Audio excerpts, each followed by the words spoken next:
Muito boa tarde. Muito obrigado aos presentes por prestigiar nossa querida professora Suzy Samar.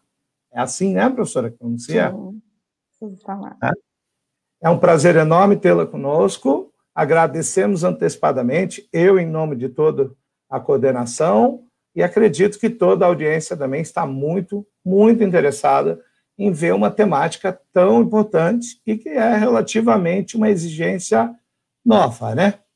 Então, professora, eu vou lhe pedir para ficar completamente à vontade, se apresentar e começar com a sua palestra.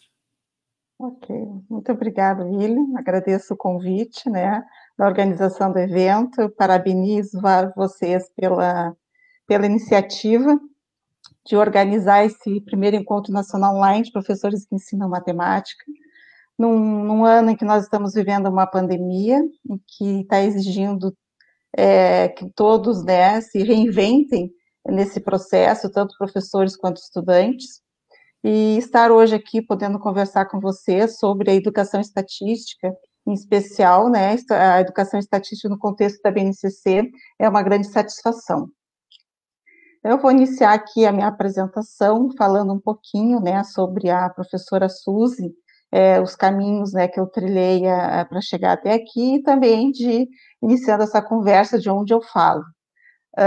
Eu sou do Rio Grande do Sul, bem ao sul, né, quase lá no Uruguai, da Universidade da FURC, né, a Universidade Federal do Rio Grande. Geralmente, eu gosto de situar no mapa, né, o local onde eu estou ministrando a palestra.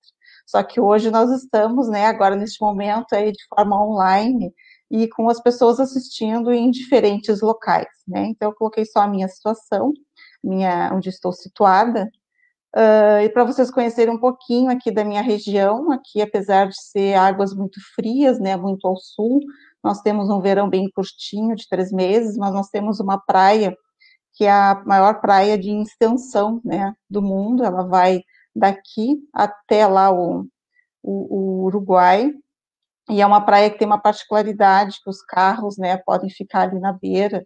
Nós temos também já tivemos um naufrágio aqui, então alguns pontos turísticos, como os Moles da Barra, que nós temos um porto, né, um dos grandes portos do Brasil, fica aqui o Porto de Rio Grande. Esses moles também são explorados de forma turisticamente, com os Moles da Barra, os passeios de vagoneta. A gente pode apreciar também os leões marinhos nesse passeio. E aqui, então, no sul do Brasil, que fica a Universidade Federal do Rio Grande, a FURC, onde eu fiz a minha licenciatura em matemática, né, eu sou licenciada em matemática. Em seguida que eu terminei a licenciatura, eu comecei a trabalhar como professora na universidade, professora substituta na área de estatística, e aí que começa, então, né, a Suzy é professora de matemática, começa a se identificar e começa a se namorar, né, pela área da estatística. Na matemática, às vezes, eu me sinto um pouco desmotivada, porque eu não via relação, né, com alguns conceitos que a gente trabalhava na matemática com o nosso cotidiano, com o dia a dia. E na estatística eu comecei a vislumbrar uma aplicação, né, a estatística, ela não é um número pelo número, né, é um número em contexto, sem o contexto ela não tem significado. Então, eu começo a atuar como professora, mas aí que começam as minhas inquietações, porque uma coisa é você ser aluno, e outra é quando você está no papel de professor.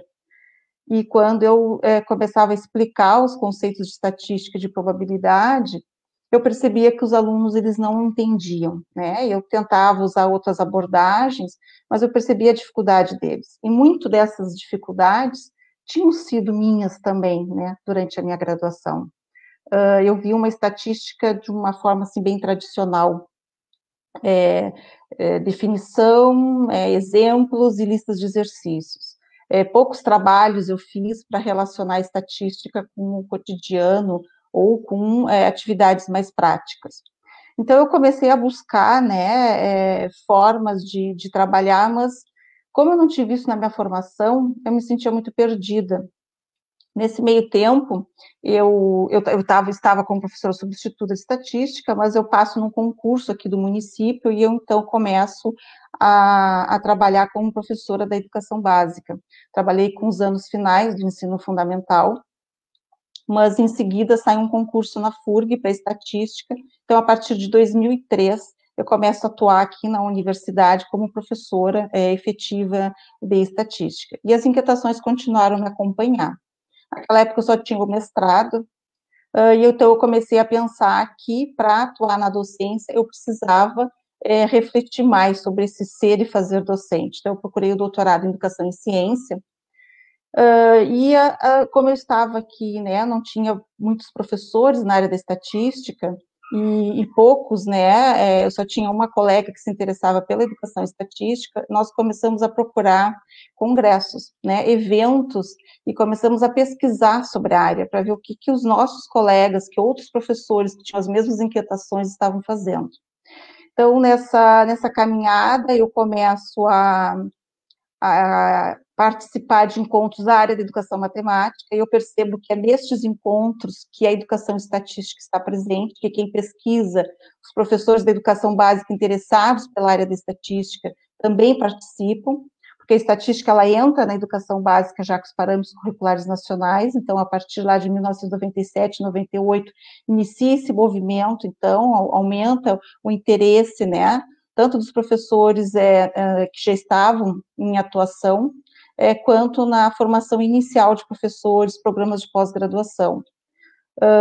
Nessa caminhada, indo a esses eventos, eu começo a encontrar vários professores que pesquisavam na área, e eu encontro o grupo, né, o grupo do GT12, e hoje, né, atualmente, eu estou na coordenação desse grupo, que é um grupo de educação estatística, né, um grupo de trabalho que investiga a área da educação estatística, ligado à Sociedade Brasileira de Educação Matemática. Vocês podem pesquisar mais sobre a SBEM e sobre os vários grupos. Nós somos o GT12, atualmente são 15 grupos, né, de diversas áreas, com diferentes temáticas, tá? E qual é o objetivo da educação estatística? O objetivo da educação estatística é estudar e compreender como as pessoas ensinam e como elas aprendem estatística. O que envolve, né, esse ensinar e aprender estatística, envolve tanto aspectos cognitivos quanto afetivos do processo de ensino-aprendizagem. Não basta o professor só ter domínio do conhecimento específico do conteúdo, ele também precisa ter domínio do conhecimento pedagógico do conteúdo, como ele pode apresentar esse conteúdo para os seus alunos, como ele pode trabalhar, né, com esses conteúdos. Além disso, também tem uma compreensão do currículo, por que estes determinados conceitos estão neste momento no currículo lá na escola, nesse determinado ano escolar. Ou se eu estou atuando no ensino superior, por que este curso do ensino superior, ele tem essa cadeira de estatística, essa disciplina de estatística ou de probabilidade, neste momento do curso? Qual é a relação desta disciplina com as demais? Né? Que contribuição que a estatística e a probabilidade podem trazer para este curso, para que a gente possa evidenciar isso para o aluno e também direcionar a forma como nós vamos trabalhar. Então, além da epistemologia dos conceitos estatísticos e o desenvolvimento de métodos e materiais de ensino, porque além da gente estar preocupada com esses aspectos cognitivos e afetivos, nós também precisamos ver como que nós vamos trabalhar esses conceitos, e visando o desenvolvimento, então, do letramento estatístico. Eu já vou falar mais um pouquinho daqui a pouco. Quem quiser conhecer mais sobre o GT12, né, principalmente nesse período de pandemia, nós temos promovido várias palestras, lives, mesas redondas, para discutir tanto a pandemia quanto a própria educação estatística. Nós temos o canal no YouTube, onde ficam gravados essas palestras, essas atividades. Tem também nas redes sociais, tanto Facebook quanto Instagram, é só procurar pela educação estatística, né, o GT12 da SBEM com esse símbolo aqui. Ok? Mas quem investiga a educação estatística, né? Então, nós temos vários professores da educação básica, nós temos professores do ensino superior, estudantes de licenciatura que já durante a sua formação inicial já se interessam pela estatística, até por disciplinas que hoje atualmente, nos currículos de licenciatura, né, nós temos mais disciplinas voltadas para o ensino de estatística em algumas instituições, principalmente naquela em que nós temos membros do GT12, nós estamos fazendo esse movimento para trazer essa discussão de como trabalhar a estatística, principalmente na educação básica, né, e agora com a BNCC. Deixa eu ver se eu esqueci aqui, e estudantes de pós-graduação também, porque muitas vezes os professores da educação básica, eles vêm em busca, né, de uma formação continuada, e eles encontram isso nos programas de pós-graduação. Vários colegas que estão hoje no GT12, foi esse o caminho que eles trilharam. Eles começaram uma especialização, um mestrado, buscando, né, aprofundar tanto o domínio dos conceitos específicos, quanto também a parte pedagógica, como trabalhar nesses conceitos com seus estudantes. E eles acabam trazendo muitas contribuições, né, contribuições muito relevantes para a área, e vários dos trabalhos que nós temos, muitos desses foram desenvolvidos, né, na própria sala de aula desses professores, ou nas escolas onde eles atuam. E nessa apresentação, hoje nessa fala, eu trago alguma dessas atividades, relacionando, então, a educação estatística agora com a BNCC, o que o grupo já vinha fazendo, né, o que o grupo já vinha discutindo. O grupo, ele surgiu em 2000, né, então foi logo em seguida que os parâmetros escolares nacionais, eles foram aprovados, que surge o grupo de educação estatística na SBEM, e desde então a gente vinha discutindo, né, à luz dos PCNs. Então, e agora, com a publicação da BNCC, nós começamos a fazer, né, as investigações, começar a refletir, né, sobre essa nova orientação da educação básica. Mas muitas das atividades, muito daquelas contribuições que já foram feitas, pensando nos parâmetros curriculares nacionais, elas ainda têm, né, a própria Base Nacional Comum Curricular. E é um pouco disso que eu pretendo discutir aqui com vocês, apresentando os trabalhos, né, de professores de educação básica, de colegas que fizeram cursos de pós-graduação e que vêm publicando, né, os seus trabalhos, as suas pesquisas na área da educação estatística, até para deixar um repertório para vocês poderem buscar, né, essas informações e adaptar, repensar, né, a própria prática, né, de quem já é professor da educação básica que nos assiste, ou os alunos da licenciatura, né, que estão no seu processo de formação, tanto nos anos, professores dos anos iniciais, quanto os professores de matemática que vão atuar no ensino fundamental ou no ensino médio. Então, lendo lá, né, eu peguei alguns extratos lá da BNCC, para ir articulando nessa conversa aqui, né, com alguma das atividades e alguma das propostas que nós podemos levar para os alunos. Então, a BNCC, ela traz esse compromisso com a educação integral do aluno, né, se pensar uma sociedade contemporânea, põe um olhar inovador e inclusivo a questões centrais do processo educativo. Então, as reflexões são o que aprender, para que aprender, né, como ensinar e como promover redes de aprendizagem colaborativa e como avaliar esse aprendizado. Porque muitas vezes o professor, ele pensa, né, em levar uma atividade diferenciada, uma atividade que promove uma atuação mais ativa do estudante, que traz uma autonomia maior para o estudante desenvolver, mas às vezes ele fica com dúvida como ele pode fazer também a avaliação desse aprendizado. Então, a gente tem que repensar todas essas fases, né, desse processo. Então, nesse novo cenário mundial também, traz lá na BNCC, que comunicar-se, ser criativo, participativo, colaborativo, produtivo e responsável, requer muito mais do que o acúmulo de informações. Requer o desenvolvimento de competências para aprender a aprender, saber lidar com a informação cada vez mais disponível e aplicar conhecimentos para resolver problemas, tomar decisões e buscar soluções, conviver e aprender com as diferenças e as diversidades. Vocês vejam que esse extrato eu retiro ali da página 14, bem na fase inicial da BNCC, em que ela ainda não está falando da área da matemática. Isso é o que se espera, né?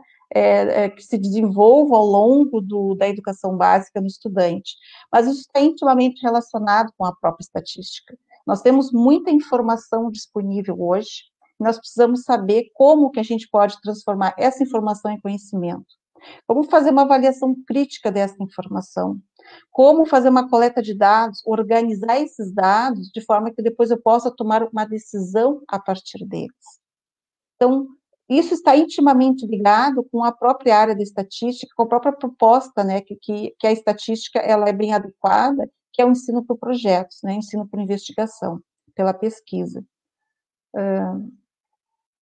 Dentro das competências gerais da BNCC, as 10 competências, né, tem algumas aqui que eu destaco também, mas antes de discutir essas competências, o que é competência na BNCC, né? Lá está definido que é a mobilização de conhecimentos, de conceitos e procedimentos, e de habilidades, práticas cognitivas e socioemocionais, atitudes e valores para resolver demandas complexas da vida cotidiana, do pleno exercício da cidadania e do mundo do trabalho, né?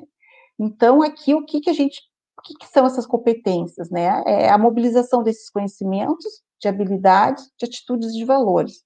Mas de que forma que nós podemos, né, fazer isso? De que forma que a BNCC, ela tenta contemplar, então, essas competências?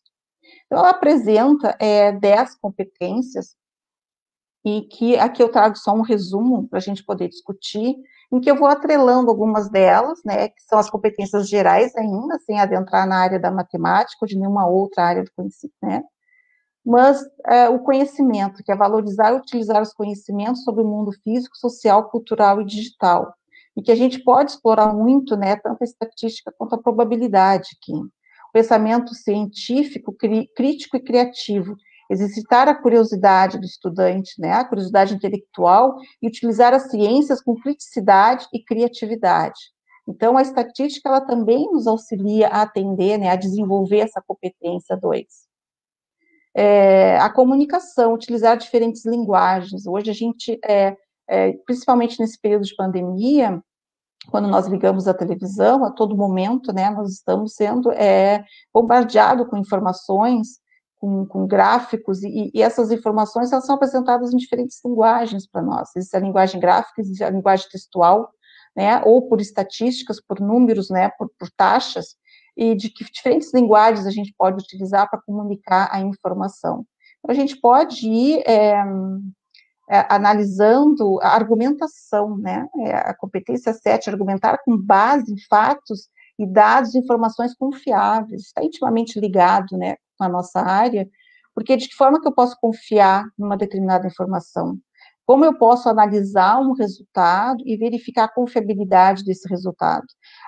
Ver, né, olhar um gráfico, fazer a interpretação desse gráfico, também saber analisar se é um gráfico adequado, se aquela variável, né, que está sendo representada ali, aquela é a melhor forma de representar essa variável, se existe algum erro nessa representação gráfica. Então, para isso eu preciso de conhecimento, eu preciso do conhecimento específico, né, conhecimento sobre a área da estatística e também, dependendo do caso, da probabilidade. A competência 9, que fala da empatia e da cooperação. Qualquer atividade hoje que a gente tenta desenvolver em sala de aula com os alunos, é muito interessante a gente promover a cooperação entre eles. Cooperação entre professor e estudante, cooperação entre os próprios estudantes e com o outro, fazer enxergar esse outro, né? Exercitar essa empatia, o diálogo, a resolução de conflitos e a cooperação. Esse período que nós estamos vivendo, o período da pandemia, traz muito isso à tona. Quantos conflitos existem hoje nas nossas relações, né? Quanto é importante dialogar com o outro, estar aberto a ouvir o outro, principalmente nesse período de distanciamento social, que nos impede de estar com as outras pessoas, de poder conviver como nós estávamos acostumados presencialmente, e hoje o nosso convívio é virtual, né, como esse evento. Se não fosse a pandemia, provavelmente estaríamos todos reunidos, né, num determinado local, assistindo essas palestras, circulando, conversando. Então, nós estamos hoje, estou eu aqui, né, falando para a tela do meu computador, eu não estou vendo vocês, né, e essas relações interpessoais, isso que é tão importante, olho no olho, fazer a leitura, né, da expressão, porque quando a gente olha, como é que eu sei se meu aluno está compreendendo aquilo que eu estou falando em sala de aula? Quando eu olho para a minha turma, quando eu olho para o rostinho deles, a própria linguagem corporal deles já me passa essas informações. E como é que eu faço essa leitura hoje? Como é que eu, professor, hoje, consigo ter esse resultado, ter esse feedback? Até que ponto que o aluno está compreendendo aquilo que eu estou trabalhando, aquele material que eu organizei e que eu enviei para ele, deixei na escola, né, um material impresso que ele passa lá, ele ou a família, levam para casa, depois me devolvem aquele material com as atividades que foram propostas, resolvidas, ou quem está trabalhando de forma remota, né, que consegue ainda fazer uma webconferência, de que forma que eu posso fazer, trazer aquilo que eu estava habituada, né, nesse meu espaço? E como promover essa atividade e essa cooperação entre estudantes nesse período, em que cada um está na sua residência, cada um está na sua casa, a gente estava iniciando um ano letivo, dependendo da situação, às vezes um aluno que era o primeiro ano naquela escola, ele tinha um grupo ainda, ele não conhecia os outros colegas. E como é que esse aluno está se relacionando com os demais colegas da turma sem ter essa presença? Então, são várias coisas que hoje a gente está vivenciando, né, que nos fazem refletir o quanto é importante a gente desenvolver essa competência, em particular, da empatia e da cooperação. E a responsabilidade e a cidadania, né? Agir pessoal e coletivamente, essa preocupação não só com o meu eu, né? Mas com o outro também, com o coletivo, com autonomia, responsabilidade, flexibilidade, resiliência, né? E determinação. Então, de que forma que eu posso trabalhar com os estudantes na escola e que promova, que possibilite promover o desenvolvimento dessas competências, e nas diversas áreas, né, em qualquer uma das áreas do conhecimento, que a gente não só na matemática, não só na estatística, mas o nosso olhar aqui, né, vai para a matemática, o meu olhar mais especificamente está voltado para a estatística e para a probabilidade. Então, eu trago aqui alguns outros trechos da BNCC. Então, eu vou perpassar pela educação infantil, pelo ensino fundamental, né, os anos iniciais, os anos finais e o ensino médio. De que forma que nós podemos trabalhar, né, porque agora com a BNCC, a educação estatística, ela está prevista desde os anos iniciais, mas dá para trabalhar também com a educação infantil. E tem alguns trabalhos que eu quero apresentar aqui para vocês, que são bem interessantes e que nos evidenciam, né, de que forma que a gente pode fazer isso. Então, lendo lá na BNCC, o que a gente encontra sobre a educação infantil? Que devem ser assegurados 6 direitos de aprendizagem e desenvolvimento, que é o conviver, brincar, participar, explorar, expressar e conhecer-se.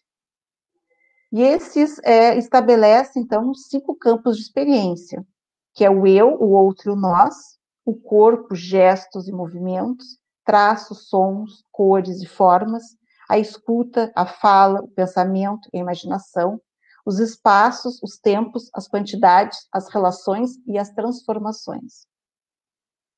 Então, eu trago aqui para vocês uma dissertação de mestrado de um colega, atualmente ele é nosso colega no GT12, o Antônio Carlos de Souza. Na época, em 2007, durante o seu mestrado, ele atuava na educação básica, e ele publicou, então, uma dissertação, né, intitulada Educação Estatística na Infância. Como é que ele trabalhou com os estudantes, como é que ele trabalhou essas noções, né, como é que ele desenvolveu essa atividade? Então, ele tinha um questionário, esse questionário ele foi criado junto com os estudantes, e a partir de uma situação que estava ocorrendo na escola, eles receberam uma visita, né, de uma profissional não vou me lembrar de todos os detalhes, tá, pessoal? Eu vou falando assim do que eu lembro, se eu não me engano, era da Secretaria de Educação do município, que foi fazer algum tipo de avaliação sobre a merenda da escola, tá? E aí, então, conversando com os estudantes, ele começou a perguntar como é que eles poderiam fazer esse levantamento entre os estudantes da escola. Então, como é que fazer isso com os alunos da educação infantil se eles não foram alfabetizados ainda? Ele trabalhou com imagens, né? O sexo, ele tinha, né, uma menina e um menino. O que você acha da merenda da escola? Ele trabalhou com as carinhas do Smile. E aqui, esses aqui eu trouxe, né, para dar um colorido aqui no slide, mas agora eu trago 2 recortes de como estava lá na dissertação do Antônio, em que uma das questões é se você mora, né, eu achei isso muito criativo, se você mora perto da escola, então tem uma casinha bem próximo, né, do prédio maior que a escola, ou se você mora longe, aí a criança marcava, né, se pela percepção dela, se ela morava perto ou morava longe da escola. E como é que você vem para a escola, né? Ele podia ir de ônibus, de carro, poderia ir a pé, de bicicleta, né? Ou de moto.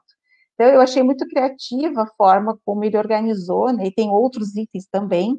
E eu deixo as referências aqui, quem tiver interesse, né? Quem trabalha com educação infantil, quiser desenvolver essa atividade com as crianças, tem algumas sugestões ali, algumas reflexões que são bem interessantes. E depois, como é que ele trabalhou a apresentação desses resultados com os alunos? Já para começar, né, a desenvolver essa ideia, né, da noção de que é uma representação gráfica, então, cada estudante ia preenchendo ali, né, um daqueles retângulozinhos, ia pintando, de acordo com as respostas que ele foi obtendo nas entrevistas que eles fizeram com colegas da escola, tá? Então, é possível já trabalhar, né, desde a educação infantil. Essa atividade, ela pode ser adaptada para ser desenvolvida também nos anos iniciais. Então, são formas de a gente desenvolver algumas atividades.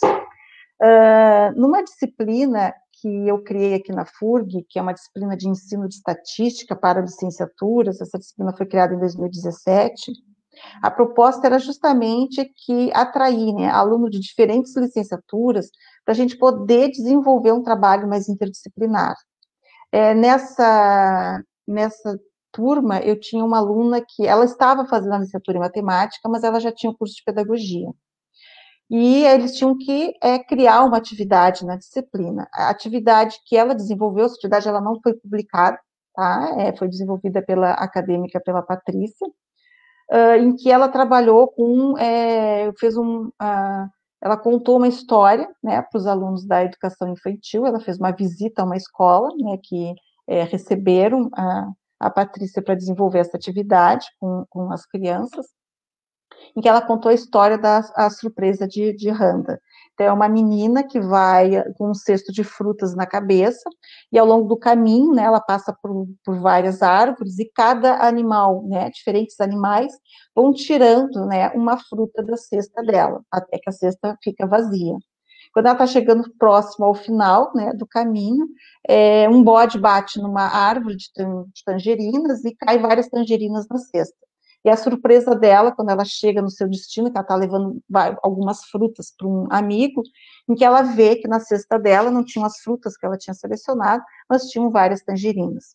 Então, essa atividade, ela permite, né, ela se passa na África do Sul, mas esse livro permite trabalhar uma cultura diferente, trabalhar construções residenciais, que são outros, né, aspectos que são abordados no livro, o espaço geográfico, porque é um outro local, um outro país, né, e também discutir a questão, né, dos diferentes tipos de animais, dos diferentes tipos de frutas, mas como que ela pode, então, porque o que a gente defende muito na área da educação estatística é que é sempre bom contextualizar o que se está trabalhando com a realidade da sala de aula. Então, como é que ela poderia trazer, a partir dessa história, dos vários aspectos que ela já estava explorando, como é que ela poderia relacionar isso com a estatística? Então, ela fez lá num aplicativo em que ela tinha as frutas e os alunos iam no computador para dizer, né, qual era a fruta preferida dele. Né? Toda a história falava das frutas, mas aquela turma, aqueles estudantes, né, do pré-2, dessa escolinha, qual era a fruta preferida deles? Então, alguns obstáculos ela já chama atenção, a dificuldade dos alunos lidarem com o mouse, né? O aluno da educação infantil, ele tem essa dificuldade ainda, e ela foi fazendo algumas reflexões a partir da proposta dela.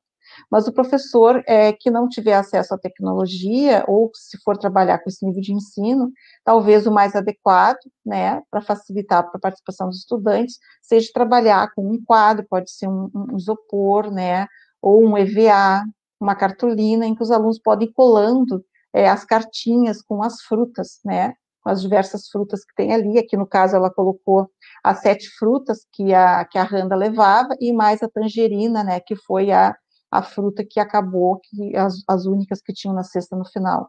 Então, já ir trabalhando essa noção do que é uma construção gráfica com os alunos, sem falar necessariamente, né, de escala, de gráfico de colunas, de adentrar, né, no conceito. Então, são algumas propostas que a gente pode fazer na educação infantil. Aí eu fui passando ali, fui fazendo uma leitura, né, novamente da BNCC, para ver que elementos que poderia trazer para a gente discutir aqui.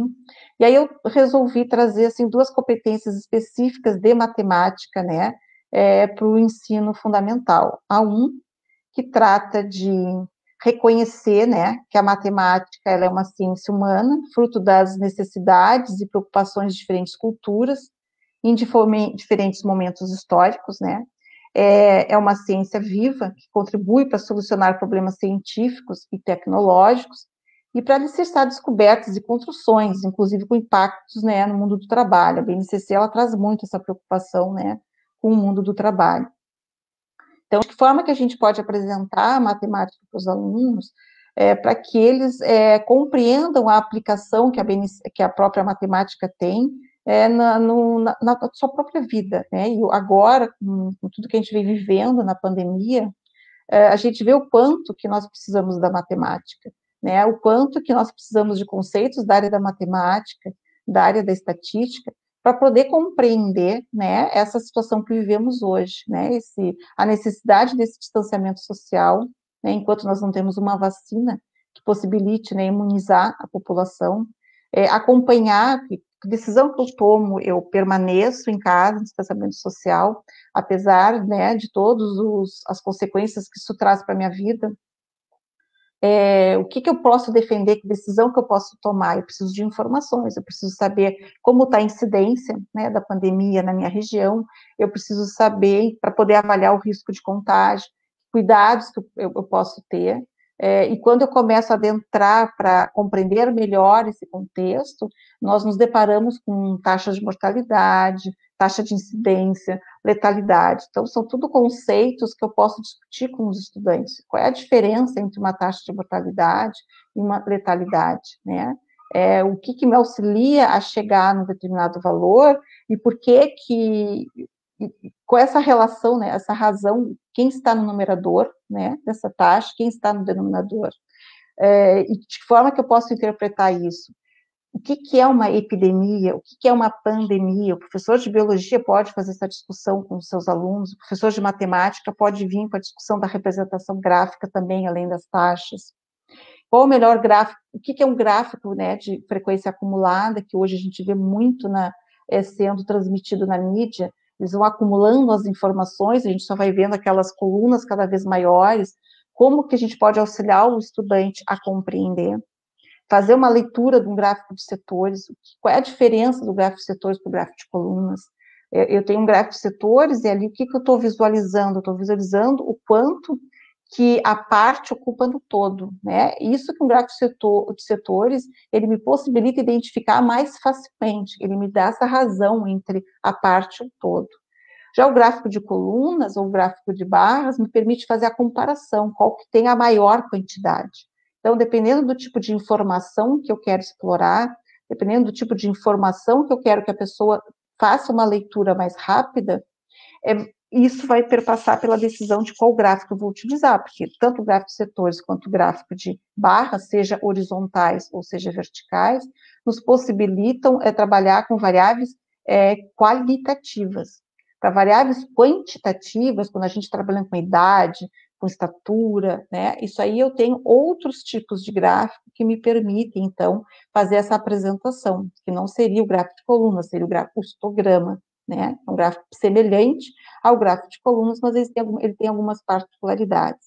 Então, conhecer essas informações, conhecer a estatística, me permite também conhecer, né, informações do mundo, informações da minha vida, tá? Do próprio mundo do trabalho. E na competência 8, não que as outras também não tenham relação, mas essas foi aqui, né, a gente tem um tempo reduzido para poder dialogar, e eu também quero ouvir um pouco vocês, né, então eu não quero ficar o tempo inteiro aqui falando, só quero trazer alguns aspectos para que a gente possa, né, aí iniciar uma conversa depois, ter um diálogo. Então eu estou trazendo alguns aspectos até para promover essa discussão. Então, nessa competência específica de matemática, né, para o ensino fundamental A8, que é interagir com seus pares de forma cooperativa. Então, eu estou trazendo a cooperação de novo, então vocês podem já ver que, para mim, professora Suzy, esse trabalho cooperativo ele é muito importante, porque hoje em dia, eu acho que as próprias relações de trabalho, né, nós precisamos muito da cooperação, seja na escola, seja na empresa, em qualquer lugar, não fazemos nada sozinhos. Nós temos uma quantidade muito grande de informação hoje em dia, e é impossível que todos nós, que cada um de nós consiga transformar essa informação em conhecimento e ter domínio de todo esse conhecimento que é possível criar a partir de toda a informação disponível que temos hoje. que nós precisamos de grupos de trabalho, grupos em que cada um tem uma expertise diferente, que cada um possa contribuir para o grupo de uma forma diferente. E é muito importante que a gente já trabalhe isso com os estudantes. Eu atuo aqui no ensino superior e eu tenho uma dificuldade de trabalhar com grupos, porque às vezes as pessoas não querem colocar sob a responsabilidade de outro a sua nota, né? A grande preocupação do aluno é a nota que ele vai ter na disciplina. Ele está preocupado com a aprovação. E nós, professores, estamos preocupados com que ele realmente consiga construir aqueles conhecimentos, daqueles conceitos que nós estamos trabalhando. E o aluno, ele quer aprender, mas ele também está preocupado de que forma que isso vai ser transformado numa nota em que depois ele vai ser aprovado ou reprovado na disciplina. E às vezes, desenvolver o trabalho em grupo, a gente tem uma certa dificuldade um pouco por esse individualismo, né, de cada um, e como a gente já pode ir trabalhando desde a educação básica, promovendo atividades na escola que levem o aluno a compreender um pouquinho mais e a saber trabalhar num grupo, né? Saber como estão essas relações e qual a responsabilidade de cada um no desenvolvimento desse trabalho em grupo, visando a cooperação e não a competição, né? A gente não pode promover competição entre os estudantes. O interessante é que a gente auxilie os estudantes a pensar em diferentes estratégias para que todos cheguem, né, naquele objetivo, naquela meta proposta. Não é um ganhar, é toda a turma chegar, né? E a importância de se pensar assim, de não deixar nenhum colega para trás, de ter essa responsabilidade no coletivo. Eu ainda tenho dificuldade de fazer isso, eu estou vendo que eu vou ter que primeiro, porque eu gosto de fazer atividades em grupo, né, aqui nas minhas disciplinas, eu vou ter que começar a trabalhar mais com os alunos, essa questão da cooperação, do coletivo, para depois começar a desenvolver um trabalho, né? Então, interagir com seus pares de forma cooperativa, trabalhando coletivamente no planejamento e desenvolvimento de pesquisas para responder a questionamentos e na busca de soluções para problemas, de modo a identificar aspectos consensuais ou não na discussão de uma determinada questão, respeitando o modo de pensar dos colegas e aprendendo com eles, né? E isso é muito importante, aprender a respeitar o modo de pensar, né, as certezas do outro colega, e aprender a conviver com isso e aprender com ele também, né? E a gente pode, através de algumas atividades, e muitos professores fazem isso muito bem na escola, pena que por algumas razões até desse nosso rigor científico, né, nas nossas publicações, esses trabalhos, essas atividades não chegam a outros colegas. Precisamos pensar de outras formas de compartilhar as nossas experiências, né, de sala de aula, para que isso possa chegar a outros colegas e enriquecer e a proporcionar que ele utilize, que ele adapte, né, a sua realidade, as suas turmas, e possa trabalhar de forma que nós, professores, né, aqui que trabalhamos com a educação estatística, podemos trabalhar de forma cooperativa, nos auxiliar nesse processo de ter novas ideias, de trazer propostas diferentes, de falar daquilo que deu certo na nossa sala de aula, falar o que não deu certo, né, e refletir sobre isso, refletir o porquê que não deu certo. Nós dizemos para os alunos que aprendemos com os erros, então, nós precisamos aprender também com aquilo que a gente tentou implantar de alguma forma e não foi possível, porque às vezes a gente faz uma proposta, ela é muito bem aceita por uma turma, e na mesma escola, no mesmo ano, né, do ensino, eu estou trabalhando com uma outra turma, e essa proposta, às vezes, ela não tem o mesmo resultado que teve a outra, e precisamos estar sempre refletindo, então, sobre a nossa prática. Então, ali ainda na BNCC, né, trazendo essa discussão dos anos iniciais do ensino fundamental, diz que valorizar situações lúdicas de aprendizagem, a gente já vem ali, essa grande diferença, assim, eu lembro muito bem, quando eu estudei, a diferença que foi dos anos iniciais para quando a gente entra, né, o que hoje nós chamamos dos anos finais do ensino fundamental. Nos anos iniciais, há uma valorização às situações lúdicas de aprendizagem, e essa valorização, ela aponta para a necessária articulação com as experiências vivenciadas na educação infantil, Atividades que possibilitem aos estudantes desenvolver novas possibilidades de ler e formular hipóteses. Então, nessa transição, nesse momento que a gente vem lá nos anos iniciais, trabalhando, né, priorizando, assim, situações lúdicas de aprendizagem, a gente começa a preparar esse estudante para entrar nos anos finais do ensino fundamental. Como é que a gente pode desenvolver atividades que promovam essa articulação e que permitam, né, a esse aluno desenvolver novas possibilidades de ler e formular hipóteses sobre os fenômenos, de testá-las e de refutá-las, de elaborar conclusões, né, em uma atitude ativa na construção de conhecimentos. De que forma que a gente pode promover que esse estudante levar atividades que façam com que ele pense, com que eles discutam, com que eles planejem, com que eles organizem essas atividades, que eles pensem de como eles podem testar, né, testar aquilo que eles acreditam. E eles podem chegar à conclusão de que refutar aquela crença inicial que eles tinham, aquela certeza que eles tinham, ou testar as próprias dúvidas, né? Eu tenho uma dúvida, como é que eu posso confirmar essa dúvida ou não? Então, e elaborar conclusões a partir disso. De que forma que nós podemos fazer essa transição, né? Fazer essa articulação entre uma forma de ensino que está muito mais, né, apoiada em situações lúdicas de aprendizagem, para quando o estudante ele começa a adentrar já nos anos finais do ensino fundamental. E aqui eu trago uma reflexão, né, de Lopes e de Mendonça, e que a variabilidade presente nos fenômenos investigados marca a presença da estatística. Então, na estatística, a gente estuda muito, né, a variabilidade. Então, quando eu estou lá em sala de aula, eu posso, por exemplo, para explorar a variabilidade com os estudantes, a gente pode propor uma atividade como medir a estatura dos estudantes. Eles vão ter diferentes estaturas e eles vão verificar que existe uma variabilidade, alguns são mais baixos, outros são mais altos. Verificar a opinião, a própria pesquisa, né, que o colega Antônio de Souza fez com seus alunos lá na educação infantil, de saber qual a opinião dos estudantes em relação à merenda. Existe uma variabilidade, né, na opinião dos estudantes. Então, fazer eles compreender, né, essa variabilidade presente nos diferentes fenômenos investigados. Isso marca a presença da estatística, porém é a probabilidade que estuda a influência da aleatoriedade e mede a incerteza inerente ao processo estatístico. Então, em alguns momentos, eu não tenho certeza do que vai acontecer, né? E a probabilidade, ela possibilita medir essa incerteza, né? E de que forma que o aleatório, a aleatoriedade, ela influencia, né, no resultado de determinado processo. Então, isso torna a estatística e a probabilidade conhecimentos entrelaçados.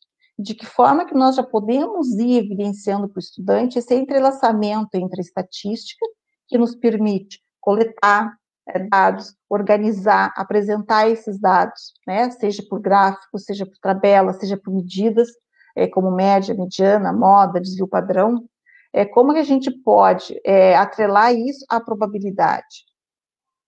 Então, aqui eu trago uma pesquisa que foi feita na dissertação de mestrado de Toledo, tá, em 2018, então a BNCC já estava, né, em vigência, mas lógico, uma dissertação de mestrado você não faz ela no último ano, ela foi publicada em 2018, mas ela já traz essa discussão da BNCC, e essa dissertação é intitulada O Desenvolvimento do Raciocínio Estocástico de Crianças de um Segundo Ano do Ensino Fundamental. Então, aqui ela tenta trazer essa discussão da aleatoriedade, né, relacionando com a estatística.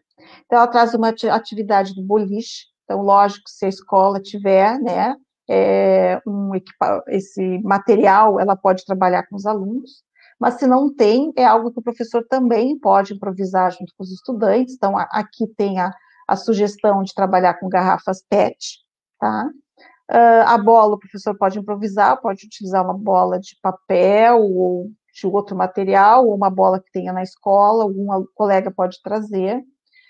Já dá para o professor de artes trabalhar também, né, junto com o professor de matemática, tentando promover nas diferentes atividades, trazer mais a interdisciplinaridade, né, trazer atividades mais colaborativas também entre as disciplinas, dependendo da proposta da atividade, isso é possível. E aí, depois que os alunos desenvolveram essa atividade, eles começaram a organizar os resultados. Então, eles começaram a organizar esses resultados, né, numa tabela. Mas houve toda uma discussão com os alunos, né, antes deles lançarem, né, a bola contra os pinos ali, né, o que eles achavam que ia acontecer, né? Quantas garrafinhas ali, quantos pinos você acha que você vai derrubar?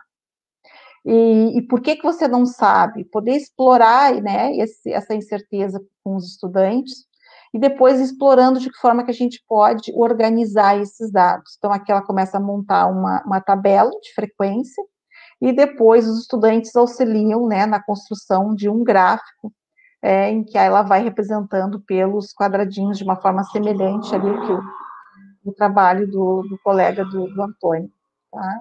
Então, são diferentes formas de se trabalhar a representação gráfica, e aqui já atrelando a questão da probabilidade com a estatística, ainda nos anos iniciais do ensino fundamental. E para os anos finais do ensino fundamental, né, o que a gente pode propor para trabalhar com os estudantes? Então, aqui eu trago um artigo da professora Diva Novaes, que é do IFE de São Paulo, com uma das suas orientandas de mestrado, a professora Vanessa Silva, que é professora de educação básica, no artigo Educação, Estatística e Felicidade. Sim, o nome a gente já, né, nos encanta. O que poderia se estar discutindo sobre educação, estatística e felicidade? Em que ela traz uma reflexão sobre a suficiência para uma vida saudável e sustentável para o planeta. Então, para minimizar os desequilíbrios na saúde e nas relações sociais, podemos ensinar conteúdos disciplinares e, ao mesmo tempo, e com o mesmo valor, ensinar formas de convivência institucional. Embora muitos possam compreender a necessidade dessa formação integrada, as autoras, então, elas notam na sua própria prática, né, que os professores em formação inicial, eles têm dificuldade para fazer essa articulação. Então, de que forma que eu posso, né, trabalhar esses conceitos disciplinares com formas de convivência? E aí que tanto surge essa ideia de fazer esse trabalho sobre a felicidade. As autoras, elas exploram aqui também a questão da educação socioemocional, e elas trazem, né, estudos recentes, né, sobre a felicidade, que é a ciência hedônica, evidenciam que as pessoas têm a sensação de não desfrutar da felicidade como deveriam, e de não buscar onde deveriam. E aí, em relação à educação socioemocional, então, elas nos trazem que é o processo de aquisição, o reforço de habilidades que auxiliam pessoas a lidarem consigo mesmas, a relacionarem-se com os outros e a executarem tarefas de maneira competente e ética. Então, explorando aqui o autoconhecimento, a consciência social, tomada de decisão responsável, habilidade de relacionamentos e autogestão, que perpassam também por alguma daquelas competências gerais da BNCC. Então, de que forma que eu posso estar trabalhando a estatística na escola e estar auxiliando também o meu aluno a desenvolver competências socioemocionais? Que atividade é essa que elas trazem para discutir a felicidade? Então, aqui eu só trouxe 2 itens, né, da proposta ali do desenvolvimento da atividade das colegas, em que o primeiro, elas solicitaram para os estudantes do 6º ano do ensino fundamental, fazer um desenho e elaborar uma frase sobre o que é felicidade para você, né? Então, cada estudante fez o seu desenho e escreveu lá uma frase. E depois responder, né, cada um ia responder individualmente, quais são as 10 coisas que você considera mais importante para ser feliz. Aí cada um escreveu lá as 10 coisas que ele considera mais importante para ser feliz. E lógico, foi feita toda uma discussão, todo um trabalho, né, vocês vão encontrar isso com mais detalhes, quem se interessar, foi uma atividade muito interessante. Então, elas contam nesse artigo todo esse desenvolvimento dessa atividade. Aqui eu trago, né, a construção, como elas fizeram a construção, numa organização desses dados numa tabela. Então, as respostas, 45 estudantes dos 183 que participaram dessa pesquisa, responderam que o que traz mais felicidade para eles é brincar. 29 colocaram família, 25 amigos, 23 alimentar-se, 15 escolheram atividades como assistir TV, 12 viajar, 11 animais, 9 nadar, né, 7 dormir, e 7 também praticar esportes. Então, vejam, quanto isso é rico, né, para os estudantes.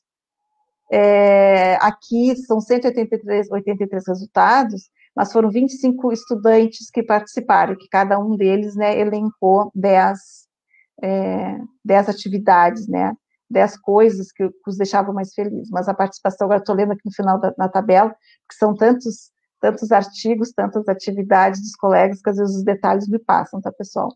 Então, como diz aqui embaixo, participaram da pesquisa 25 alunos, com idades de 10 a 12 anos, do 6º ano do ensino fundamental 2.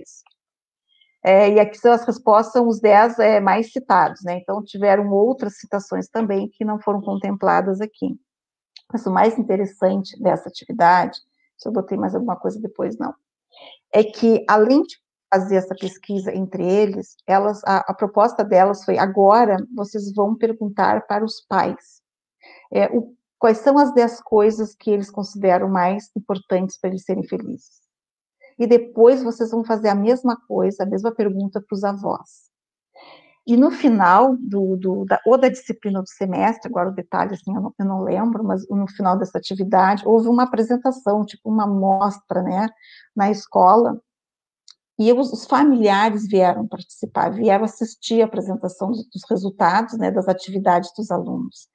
E foi muito interessante os depoimentos, na própria sala de aula, os alunos contando para as professoras que eles ficaram surpresos com as respostas que eles receberam, né? Um avô disse que o que trazia felicidade para ele estar com os netos, e esse aluno achou, assim, incrível, que ele não imaginava que aquilo ali seria uma das 10 coisas que daria felicidade para o seu avô, né? Uma mãe disse que ela mais gostava de comer, porque ela foi falando uma das coisas que me traz felicidade, ela gostava de comer, eu acho que era esfirra, e eles sempre pediam pizza, e eles perguntavam, mãe, por que tu não pede o que tu mais gosta de comer? Disse, não, mas é que vocês gostam mais, né, de pizza. Então, eles saberem que a mãe abria mão de solicitar aquilo que ela mais gostava, né, em prol deles, eles não tinham, né, essa consciência disso. Então, todo esse envolvimento da família nessa atividade, promover essa aproximação, esse conhecer o outro, né, e uma atividade que a proposta surgiu de uma disciplina de estatística, o quanto que a gente pode trabalhar, né, essa questão da cooperação, do coletivo, mas também do respeito com o outro, de conhecer esse outro, né, da empatia, é muito interessante as diferentes atividades que a gente pode promover e tentando relacionar, né? Então, a gente consegue estar trabalhando conceitos da área da matemática, trabalhando conceitos de estatística, de probabilidade, e também estar desenvolvendo, também estar trabalhando outras competências, não somente aquelas específicas da área, né? Daquela determinada ciência, que a gente poderia estar nas ciências naturais também, desenvolvendo algum conceito lá e fazendo essa mesma relação. E aí, então, a BNCC, né, do ensino médio, eu trago uma pesquisa que foi publicada em 2016, né, por Barberino e por Magalhães. Os autores apresentam uma proposta, né, de como desenvolver o letramento estatístico por meio do ensino. Eu falei lá na frente que eu já ia discutir um pouquinho mais do letramento estatístico, então é agora que eu vou discutir um pouquinho mais a fundo. Então, como desenvolver o letramento estatístico por meio do ensino por projetos. Então, é uma das possibilidades que a gente pode fazer, como as colegas, né, eu já vim trazendo isso desde lá dos anos da educação infantil, porque ali era um projeto que eles tiveram que escolher um tema, era o tema da merenda, porque era algo que a escola estava vivenciando naquele momento, fazia sentido para os estudantes aquilo, era algo que instigou a curiosidade deles, né, e eles resolveram investigar, né. Então, essa é adentro também no ensino por projetos. E trabalhar, né, o ensino por projeto permite, assim, ampliar o diálogo entre professor e alunos, né. Esse diálogo desempenha um papel fundamental nesse processo. E bem como as discussões entre os próprios estudantes. Então, lógico, quando a gente lança uma proposta como essa, várias coisas podem acontecer. A primeira coisa que o professor tem que estar claro é que ele vai ter que lidar com o imprevisível, né? Algumas coisas que vão acontecer nesse processo, nós não vamos saber responder de imediato, nós vamos ter que parar, pensar, pesquisar, né? Buscar informação para poder orientar o aluno, né, de qual seria a melhor forma de proceder naquela determinada dúvida lá que ele tem nesse processo de investigação, né, de estar trabalhando a partir da investigação. Então, isso que às vezes deixa alguns professores um pouco reticentes, né, em dúvida, porque eles não se sentem preparados muitas vezes, porque não é algo fácil você sair já desenvolvendo e orientando um projeto, se você nunca vivenciou isso, né, se você nunca trabalhou. Então, por isso que é muito importante trabalhar com outros colegas na escola, não fazer essa proposta sozinho, né, buscar outros professores de matemática, professores de outras áreas, que possam vir e trabalhar de forma cooperativa. Tá? Para se sentir mais seguro ao longo desse processo. Mas o mais importante é estabelecer com os alunos essa relação, compartilhar, porque muitas das dúvidas que nós temos, às vezes, como pode construir esse determinado gráfico, né? Eu não sei se eu posso utilizar. O aluno, às vezes, ele sabe a resposta, ele já viu isso em algum lugar, né? Ele conhece um aplicativo que faz isso de uma forma mais fácil do que a gente está apresentando para eles. Então, compartilhar isso, né? Compartilhar isso com o aluno e fazer ele compreender que ele também faz parte desse processo, que ele também pode contribuir nesse processo, e que investigação é isso, a gente vai respondendo, né, algumas das dúvidas e alguns questionamentos que vão surgindo ao longo da pesquisa. E falando um pouquinho mais do letramento estatístico, então a gente traz aqui Idugal, que é uma referência na área da educação estatística aqui no Brasil, para discutir o letramento estatístico. O professor Idugal é de Israel. Então, ele diz que o letramento estatístico consiste na competência, né, que as pessoas adquirem para interpretar e avaliar criticamente a informação estatística. Então, se eu desenvolvi o letramento estatístico, eu tenho condições de interpretar e avaliar criticamente a informação estatística, os argumentos relacionados aos dados ou aos fenômenos estocásticos, que podem se apresentar em qualquer contexto, quando relevante. E também competência para discutir ou comunicar informações estatísticas. Eu posso até não saber, né, como construir um gráfico, eu posso até não saber qual o melhor teste, ou qual a melhor medida para representar aqueles dados. Mas eu preciso ter competência para discutir e para comunicar essas informações, né, o significado da informação, né, qual é o significado que essa informação que eu estou obtendo, né, qual é a interpretação que eu posso fazer dessa representação gráfica, da informação que está sendo representada por esse determinado gráfico. Então, opiniões sobre as implicações dessa informação ou considerações sobre elas acerca da aceitação das conclusões fornecidas, né, de que forma que essas informações, né, e como elas estão sendo representadas, elas nos possibilitam, então, aceitar as conclusões que se está chegando a partir desse estudo. E essa reflexão é muito interessante, porque quando a gente propõe para a turma escolher um tema, eles começam a estudar, a pesquisar sobre aquele tema que eles querem investigar. Ou a escola, ou o professor pode trazer uma sugestão de tema. Vamos estudar sobre a pandemia da Covid-19. Mas deixa os alunos livres para escolher o que eles querem pesquisar sobre isso. Eles querem pesquisar qual o impacto que a pandemia teve nos estudos, eles querem pesquisar qual o impacto que a pandemia teve nas relações com os seus familiares, nas relações com seus amigos, ou na sua saúde, né? Eu já não saio tanto de casa, não pratico tanta atividade física, a minha alimentação mudou para melhor, mudou para pior, as pessoas estão fazendo mais a comida, o seu alimento em casa, não estão comendo tanto fora, diminuiu, então, o tipo de consumo de fast food, por exemplo, ou aumentou, né? Então, deixar o aluno livre para ele buscar isso, e lógico, todo esse processo ele vai ter que pensar, né? Como é que ele vai perguntar isso para as pessoas? E de que forma que ele pode perguntar, formular essa pergunta, para que depois ele possa fazer uma análise estatística em cima disso. Por exemplo, você está consumindo mais fast food no período de pandemia? A pessoa vai responder sim ou não. O máximo que eu posso fazer é um gráfico, vou dizer quantas pessoas responderam sim, quantas pessoas responderam não. Mas eu posso pegar e pedir para a pessoa dar uma nota, né, uma escala de concordância, onde 1 ela discorda totalmente e 5 ela concorda totalmente com aquela resposta. Tudo vai depender do nível de ensino que eu estou trabalhando e do tipo de de que forma que eu quero explorar a estatística, eu quero explorar sua representação gráfica, eu quero explorar medidas estatísticas, isso é que vai me orientar como é que a gente pode trabalhar a construção desse instrumento para coletar esses dados com os alunos. Tá? Então, tem diferentes formas que nós podemos fazer isso. Tudo vai depender, né, de onde nós queremos chegar. Então, aqui, antes de encerrar, eu já coloquei as referências, eu queria falar de uma outra pesquisa que foi bem interessante, que foi desenvolvida no grupo também, mas foi com o ensino fundamental, mas que ela também pode ser trabalhada no ensino médio. Foi uma pesquisa que investigou sobre o consumo de álcool, tá? Então, os alunos estavam muito intrigados, né, sobre o consumo de álcool na adolescência. Então, são temas, imagina, tu ter uma pesquisa como essa numa escola, né, isso pode mobilizar a escola.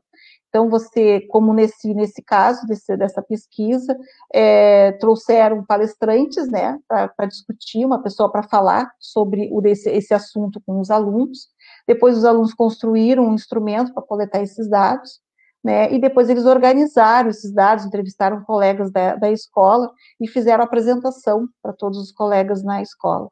Isso é uma pesquisa que pode envolver outros professores da escola também, né? O professor de biologia pode vir com alguns aspectos sobre o consumo de álcool, a influência, né, do consumo de álcool na saúde das pessoas. O professor de língua portuguesa pode trabalhar na leitura dos textos, na interpretação, né, de forma resumir, de forma organizar os itens para o instrumento. O professor de educação física pode contribuir também com alguns aspectos. Então, tem vários professores que podem se envolver nessa pesquisa, e sendo algo da escolha do estudante, do interesse dele, ele se sente muito mais envolvido nesse processo.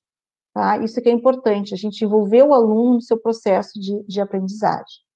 Então, aqui eu deixo as referências, né, que eu citei aqui, para quem tiver interesse, quiser pesquisar mais, ler, né, com mais detalhes, as pesquisas que eu trouxe para apresentar, tentando relacionar, né, as propostas dessas pesquisas, de como trabalhar a estatística, com o que é previsto, né, da BNCC. Eu não adentrei assim, muito na área, mais especificamente da matemática, explorando e evidenciando as habilidades, né, que podem estar sendo desenvolvidas aqui, algumas competências específicas, mas eu acho que isso é uma articulação, uma discussão que depois vocês podem fazer, a gente pode conversar um pouco também. Eu quero ouvir, né, eu quero ouvir um pouquinho sobre o que vocês têm, né, a dizer sobre a educação estatística, o que vocês conhecem, né, da área e as relações com a BNCC. Então, deixa eu parar aqui a minha apresentação. William, como é que foi meu tempo? Falei demais? Perfeito. Como eu lhe disse no começo, hoje não temos mais nenhuma e não vai atrapalhar. Agora, nossa quantidade de comentários e perguntas nos planejam uma boa continuidade, professora. Muito obrigado pela apresentação, eu diria completa, apontando direções a quase tudo que nós precisamos considerar. Mas, olha, eu vou procurar as perguntas aqui, professora. Tinha um companheiro pedindo para disponibilizar o material, então eu reforço, a professora vai nos repassar e nós vamos acrescentar links a essa mesma postagem na sala, tá bom? Depois você encontra esse material, sim. Até agora... Essa já foi a ideia, né? Eu trouxe esses vários materiais porque eu não sabia bem qual seria a nossa plateia, então eu fiz essa escolha para deixar, então, sugestões para os colegas, né, para eles buscarem e adaptarem, como eu disse, né, algumas atividades, mesmo sendo pensadas para a educação infantil, a gente pode repensar, adaptar a proposta, né, e fazer em outro nível de ensino. Bom, vamos registrar, né? É claro que talvez não esteja no momento, mas é importante o contexto. Penso que dá para a gente entender o momento e lembrar que a senhora falou, né? O Daniel chamou a atenção, né? Isso mesmo, toda a turma chegar e não deixar ninguém para trás. Isso é perfeito. Isso é muito importante. até para divulgar para o pessoal que se interessa, a gente tem lá no canal do YouTube do GT12 as palestras, e a nossa última palestra foi sobre metodologias ativas na educação estatística, e foram 2 professores que atuam tanto na educação básica no Rio de Janeiro, quanto no ensino superior, o professor Leandro Mendonça Nascimento, o professor Rafael Costa, em que eles falaram isso, né? Eles trabalham muito com gamificação, né, no ensino de estatística, e quando a gente está falando de jogos, muitas vezes a gente pensa na competição, e a proposta, como eles deixaram bem claro, é justamente todos trabalharem em prol de encontrar estratégias para atingir a meta, atingir o objetivo, sem deixar nenhum colega para trás. Eu achei isso muito legal, assim, eu marquei até no momento que eles estavam falando, porque essa é a ideia, e a gente já precisa ir construindo isso com os alunos, né, já desde lá de pequenininhos, para que sejam adultos mais cooperativos.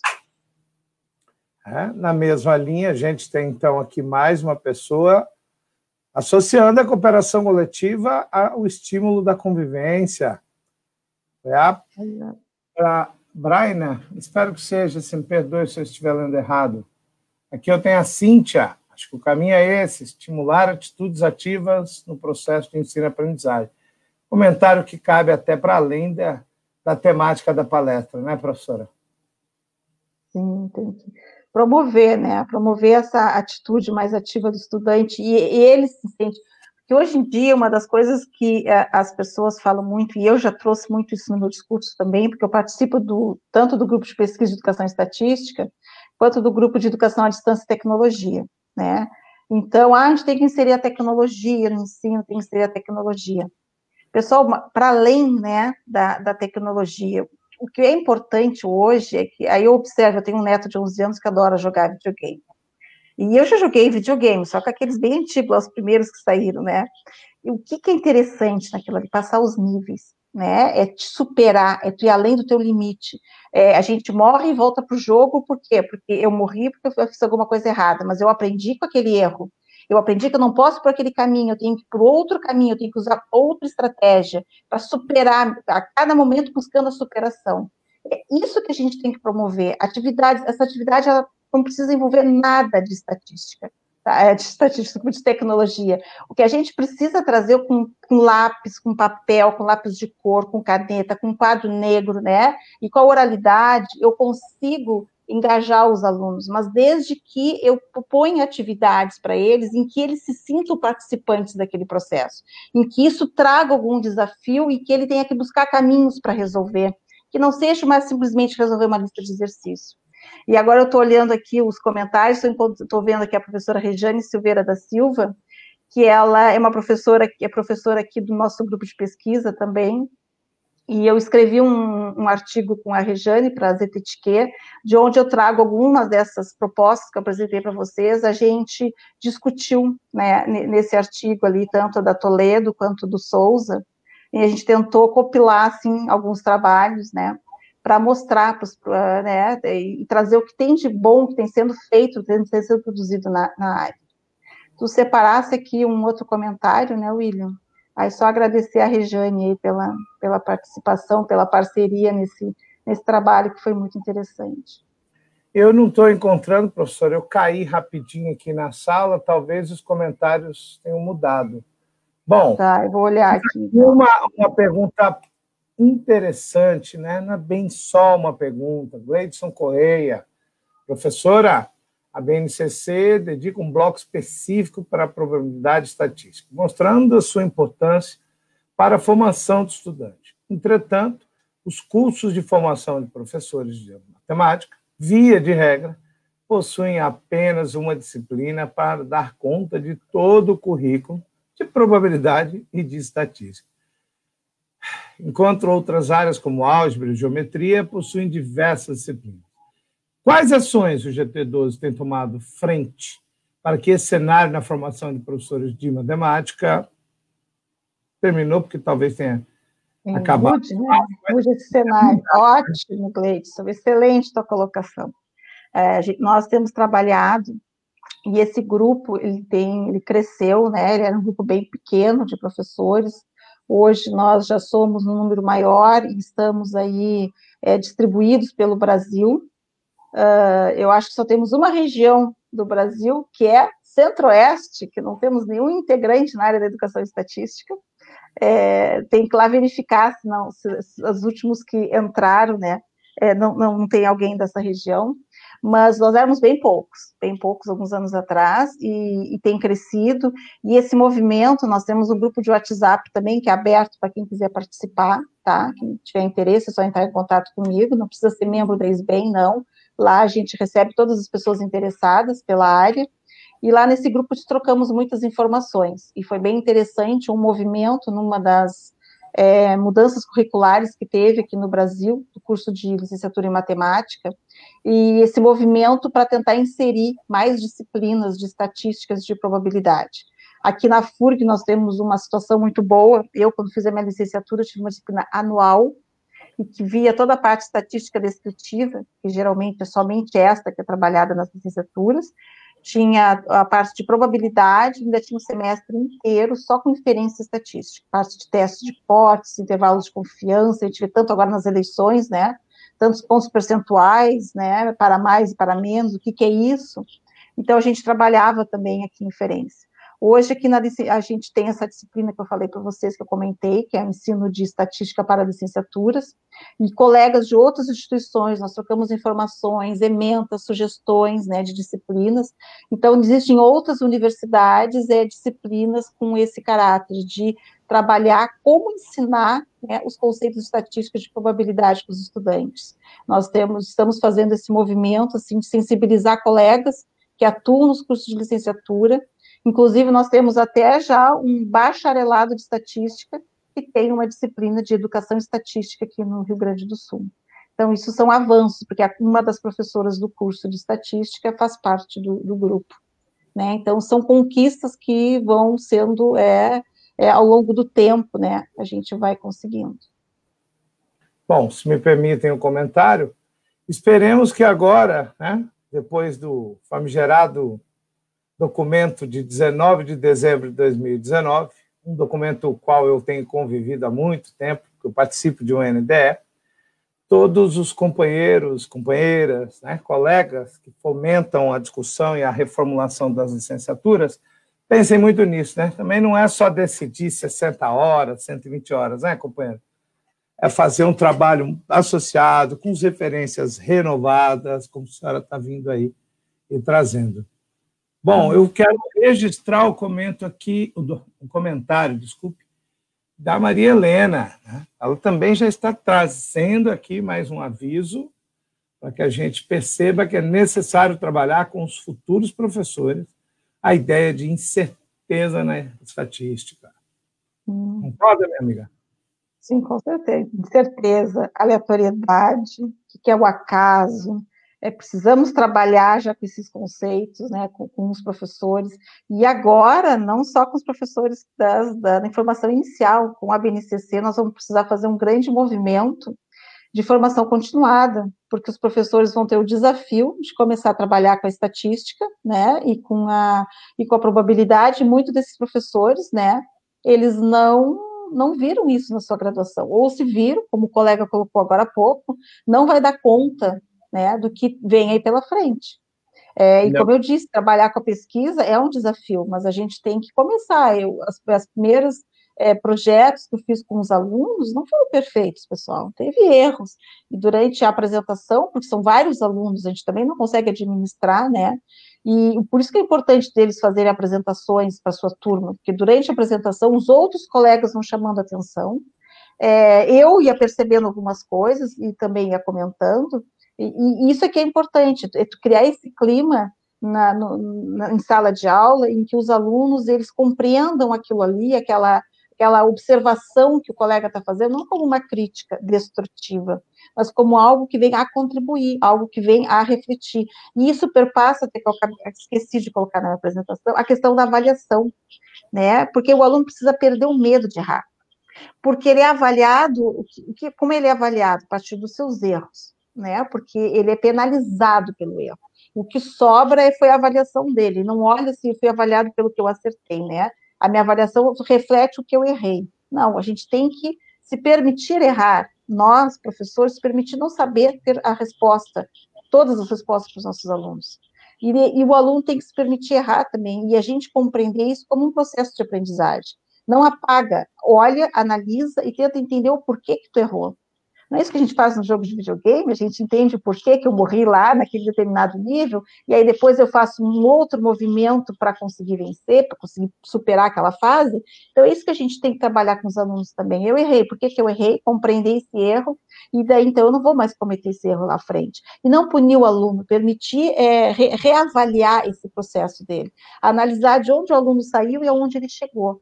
Né? Porque é diferente, eu posso chegar a um aluno que ele já chegou assim, ó, num determinado nível e andou só isso aqui na disciplina. Mas eu tenho um outro aluno que ele conseguiu, assim, ó, ele tinha muita dificuldade em vários aspectos e ele conseguiu desenvolver e compreender vários conceitos. Como é que é essa avaliação? Ela não pode ser igual. Então, e esse contato, esse contato, a partir do momento que eu começo a organizar o espaço sala de aula de uma forma diferente, eu consigo mediar e administrar melhor o meu tempo enquanto professora para ver o que está acontecendo em cada grupo. Então, isso é uma das coisas que, nessa última palestra que teve aqui no GT12, os colegas, tanto o Leandro quanto o Rafael, chamaram bastante atenção. A partir do momento que eu estou trabalhando em grupos, eu estou possibilitando que um colega daquele grupo auxilie o outro colega que está com dúvida. E eles passam o dia inteiro, né, a semana inteira juntos, eles sabem qual é a dificuldade do seu colega. Às vezes nós, professores, custamos um pouco para compreender. E esse tempo em que esse grupo está se auxiliando, eu posso estar atendendo um outro grupo que tem uma outra dificuldade. Então, quando a gente promove esse trabalho em grupo, a gente traz essa cooperação entre todos, eles compreendem a importância de cada um deles nesse processo, nos possibilita ter mais flexibilidade para atender outras situações dentro de sala de aula e para observar também e fazer essa avaliação formativa, né? E fazendo essa avaliação ao longo do processo. E aos pouquinhos, gente, não dá para a gente querer mudar tudo de uma vez só, que a gente tem que se permitir, faz uma pequena experiência aqui, depois faz uma pequena experiência lá, vai adquirindo confiança e vai percebendo a melhor forma de ir articulando isso. E aos poucos a gente vai mudando, não adianta querer fazer uma mudança radical de uma hora para outra. A Flávia Lira registra que admira muito a pesquisa do Antônio Carlos. Ela me inspirou durante minha pesquisa de mestrado. Gostaria de ouvir falar um pouco mais sobre a aprendizagem da estatística desde a educação infantil, em especial sobre acho que é um dos objetivos de aprendizagem e desenvolvimento que a BNCC aponta para a educação infantil, expressar medidas, como peso, altura, etc., construindo gráficos básicos. Como a senhora vê a aplicabilidade desse objetivo da BNCC na prática de sala de aula? Isso. Olha, o que dá para trabalhar, né, pensando na educação infantil? Se pensar em alturas, a gente pode explorar a própria questão, que é muito comum na escola, né, com a fila.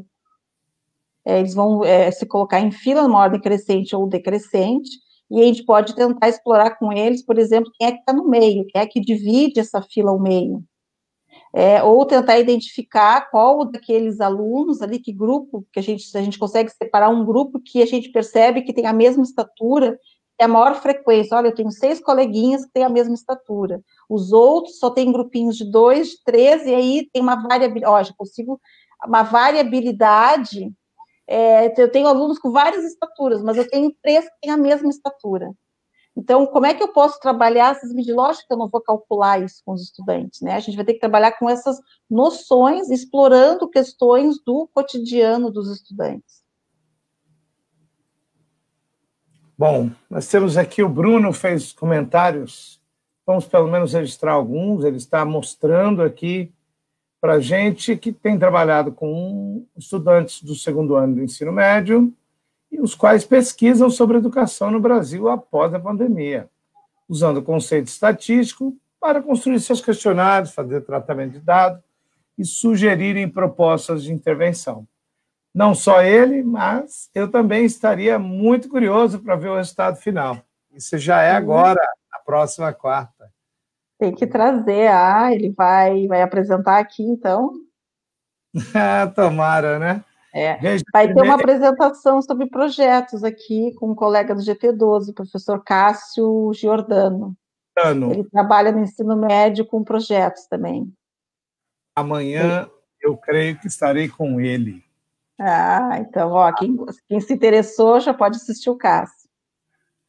Olha aí o Bruno Freitas, então, registrando, né, que ao ato de dar a liberdade aos nossos estudantes faz com que eles escolham assuntos, na minha opinião, extremamente pertinentes. Bom, vamos voltar a uma pergunta aqui da Maria Helena. Ela pergunta se existem pesquisas sobre trabalho com incerteza e estatística inferencial, noções, ao menos, da educação básica. E, quem sabe, no caso do ensino médio ou ainda na formação de professores. Conhece? Agora, há pouco tempo, nós fizemos um seminário com colegas da Universidade de Granada, na Espanha, que tem um grupo que pesquisa já há bastante tempo educação e estatística lá. E uma das nossas colegas aqui do Brasil apresentou nesse seminário um trabalho bem interessante. Tomar um golinho d'água. E é uma pesquisa, isso está publicado no e-book do GT agora há pouco tempo. É um trabalho que ela desenvolve de pesquisa que dá para tu começar a trabalhar com o ensino fundamental, dá para tu explorar alguns conceitos previstos no ensino médio e dá para trabalhar também com noções de inferência, já lá no ensino médio, com os alunos. Esse trabalho está bem interessante. É da professora Luciane Velasque, da professora Maria Tereza Barbosa e do professor Alexandre Silva. Aí, se a Maria Helena me mandar um e-mail, eu posso passar para ela o link desse e-book que foi lançado no grupo do GT2. São os resultados desse seminário hispânico que ocorreu com esses colegas. E a gente discutiu muito isso nesse seminário, essa questão da inferência, porque como a inferência estatística aqui ela não é prevista na educação básica, não temos muitos trabalhos não aqui no Brasil, tá? A gente tem mais a nível do ensino superior. E aí sim, alguns talvez na formação de professores, mas aí seria mais no sentido, Maria Helena, de atividades sendo desenvolvidas, né, com alunos que estão no curso de licenciatura, e não com um caráter de como trabalhar isso na educação básica, porque neste momento ainda a inferência não está no ensino médio, mas talvez com esse novo ensino médio, né, agora talvez se amplie isso, porque pelo último edital do PNLD, a gente já está percebendo mudanças, né, no próprio livro didático. Nós não vamos ter mais, vamos ter outros elementos, como projetos integradores, que vai promover mais a interdisciplinaridade, e acredito que a estatística vai estar mais presente, e também outras atividades, como itinerários formativos, né? Então, estamos aí no aguardo para ver que materiais são esses que o professor vai ter para trabalhar, né, em pouco tempo aí, por conta, né, dessas mudanças. Bom, professora, a Maria Helena agradece, também registrou aqui o endereço dela de e-mail, tá? Mas, lembre-se, também, Maria Helena, para reforçar, não deixar a professora escapar, brincadeira, anota ela. O bom é ela me mandar um e-mail, deixa eu botar aqui o meu e-mail. Eu não consigo? Bom, professora, não. A senhora pode me escrever, faz assim, professora. Ali tem um chat privado da gente. Eu coloquei no final da apresentação, mas foi rápido, mas depois da apresentação eu vou disponibilizar para eles. Mas vamos adiantar. Foi muito rica toda a palestra. Prepare-se. Acredito que haverão muitos e-mails. Podem enviar. Bom, eu vou aqui fazer o registro, né? Companheira Eliane Silva está falando que são ótimas contribuições, muito importante que reiteremos esses elogios, né? Que também vão servir como agradecimento pela senhora vir aqui nos apresentar tanta coisa. Veja, a Flávia Lira reforça, tá bom? Também agradece.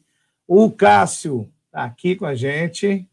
Olha que bom, viu? Então, Já está aqui o palestrante que vai discutir um pouquinho mais o ensino por projetos. Inclusive, eu e o Cássio, nós estamos aí confabulando, trocando, né, figurinhas, como a gente diz. Ele está desenvolvendo uma atividade de projetos, né, no ensino médio, e eu gostei muito da atividade dele, estou desenvolvendo aqui com meus alunos na licenciatura em matemática e no curso de psicologia também. Agora eu já estou até ansioso pela manhã. Bom, vamos anotar um último comentário, professora, né? Já passamos um tempinho, mas apesar de não termos assim uma grande obrigação, as perguntas parecem ter se esgotado por enquanto, e todos nós precisamos descansar. Eu estou aí desde assim, e aí começa de novo, hein? Vamos registrar aqui a Eulane Soares, se eu não estou enganado, é uma amiga minha, fez um interessante comentário. É interessante o quanto a estatística propicia momentos de aprendizagem, onde o estudante é o pesquisador ativo no processo. Mediado pelo professor, o estudante escolhe a temática a ser pesquisada e participa por todas as etapas até o resultado final encontrado por ele, tendo, assim, uma aprendizagem significativa. Mais uma vez, alguém diz, uma ótima palestra. Eu acho... Muito obrigada. É muito bom a gente ter esse feedback de vocês, né? Saber que o nosso trabalho está indo numa boa direção, estamos contribuindo, que eu acho que essa é a maior proposta, a principal proposta do GT12, e agora que eu estou vendo, né, o Domingos Lopes, meu futuro orientando de doutorado, professor de educação básica, que se encantou aí pela estatística e está vindo pesquisar conosco. Então, é isso que a gente busca, tá? A gente busca contribuir para os professores que estão querendo desenvolver atividades, como eu um dia quis ser uma professora diferente e eu não sabia como. A única coisa que eu sabia é que eu não queria continuar trilhando aquele caminho. Mas foi assim a minha formação, como é que eu poderia fazer para mudar? E foi indo a congressos, foi indo a eventos, que eu fui conhecendo outras pessoas, essas pessoas foram me remetendo a outros pesquisadores, e eu fui conseguindo, então, repensar a minha prática. Então, quanto que, aí agradecer aqui para o William, que disse que apesar de cansado, está aqui ainda firme conosco, né, nos acompanhando, passamos do horário, mas o quanto é importante, né, esses eventos no ano de pandemia, pessoal, é um evento que deveria estar sendo planejado para ser presencial, teve que ser repensado, e a gente sabe que é muito difícil essa organização, mas foram ali, corajosos e continuaram acreditando na sua proposta, e estamos possibilitando hoje estar aqui dialogando, né, em prol da educação estatística, né, e discutindo a BNCC. Então, estou vendo aqui outros colegas, Dinei Santos, vários colegas do GT que também estão, então a gente tem uma comunidade maravilhosa, o GT é um espaço muito bom, todo mundo que entra lá para o nosso grupo de WhatsApp sai vibrando, que adora, né, participar e adora as contribuições, e nós estamos aqui para isso, para contribuir, para auxiliar, né, e para encantar todos vocês. Como eu digo, eu canto da sereia, né, nós queremos seduzir todos para vir discutir mais sobre educação estatística. Bom, vou só registrar aqui, o André Luiz participou mais de uma vez, eu não sei se eu apontei, ele está chamando a atenção que iniciou um projeto bastante interessante, né? A relação existente entre a alimentação e o crescimento de peixes em cativeiro. Gostei muito do nível, né? Ali no ensino médio técnico.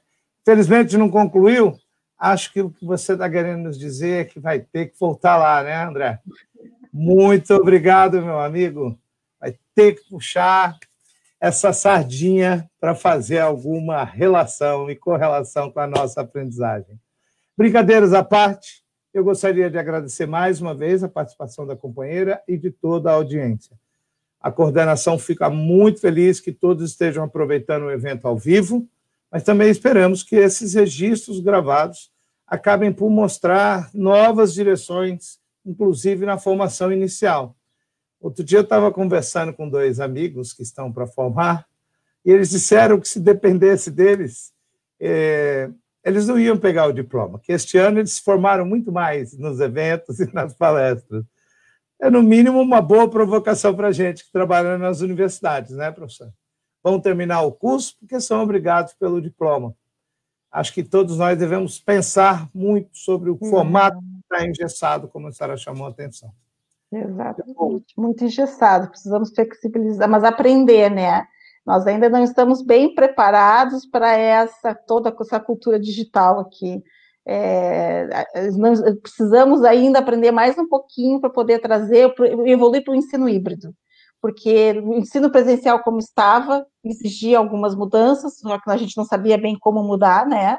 E agora vem uma pandemia e nos força a migrar para um ambiente totalmente virtual. Mas a gente sente falta ainda do olho no olho, do contato, da discussão. Mas a gente vai ter que encontrar o melhor desses dois mundos e equilibrar, né? E então eu acho que a gente vai voltar agora como mais num formato híbrido, porque isso promove mais autonomia, promove mais, né, a participação ativa do aluno, né, e nos permite gerenciar esses espaços. De outra forma, eu estaria conhecendo o professor Oliveira, né, e dialogando com os colegas que estão aqui, porque talvez fosse inviável nesse momento eu me deslocar, né, até vocês para poder estar participando do evento. Bom, vamos terminar com os aplausos do Sidney e... Obrigada, Sidney. Obrigada, professora. Grande abraço, foi um prazer enorme poder estar com você e aprender contigo. Muito obrigada, eu que agradeço. Tchau. Tchau.